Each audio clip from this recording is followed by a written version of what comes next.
Arguably in 7 days, NASA supporters will have arrived in Canaan, at least if their leader Raila Odinga will be sworn in as the people's president.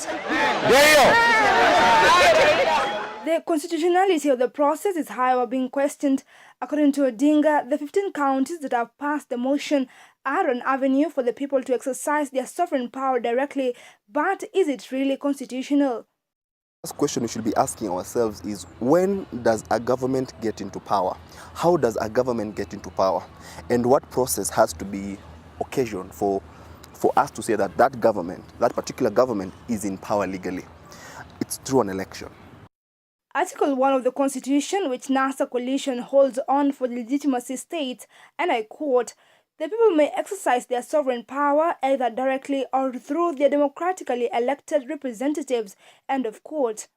Article 1, there's the issue of sovereignty of the people, and it can be exercised either, that is the Constitution, it is not and, it is either directly or indirectly through elected leaders.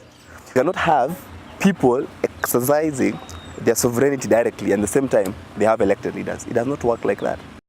Attorney General Githu Muigai on Monday moved to the High Court seeking to stop further establishment of the People's Assembly and the quashing the resolution passed by those assemblies.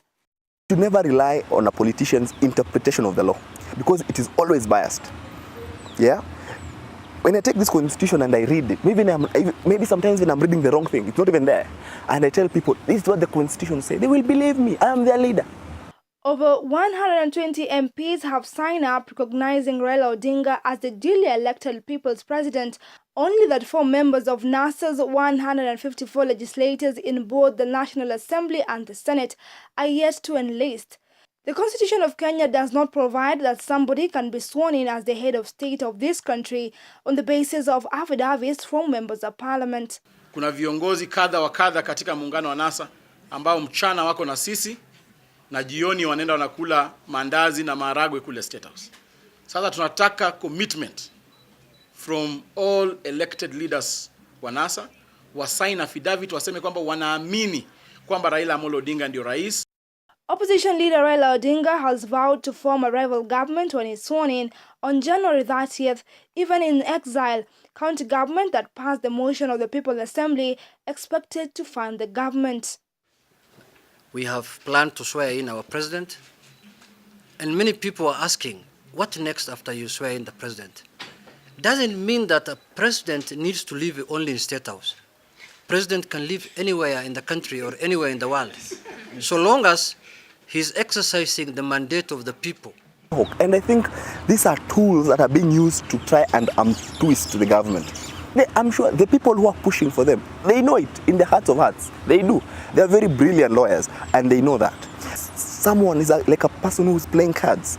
It reaches a time when things are not, the game is tight. You're literally throwing everything on the table. You know, that's what is happening. NASA leaders claim that the country will plunge into chaos if President Kenyatta will not accept dialogue by Monday next week. As soon as yesterday, U.S. Ambassador to Kenya, Robert Gadek, held a meeting with Odinga to convince him to abandon the plan, but the opposition leader advisors will not have it. Come whereby as Kenyans, we should sit down and ask ourselves, who are the politicians serving our interests or their own selfish interests? High time that we take this discussion a notch higher and start thinking about us and the country. We leave the politicians. They say if Raila wants to be a new president, he must be handed over power by the outgoing President Uhuru Kenyatta, and he must be given the instrument of power. And this will not happen. It remains to be seen what step they will take. Irene Mwangi, KUTV. Asanteni na Bwana Yesu awabariki.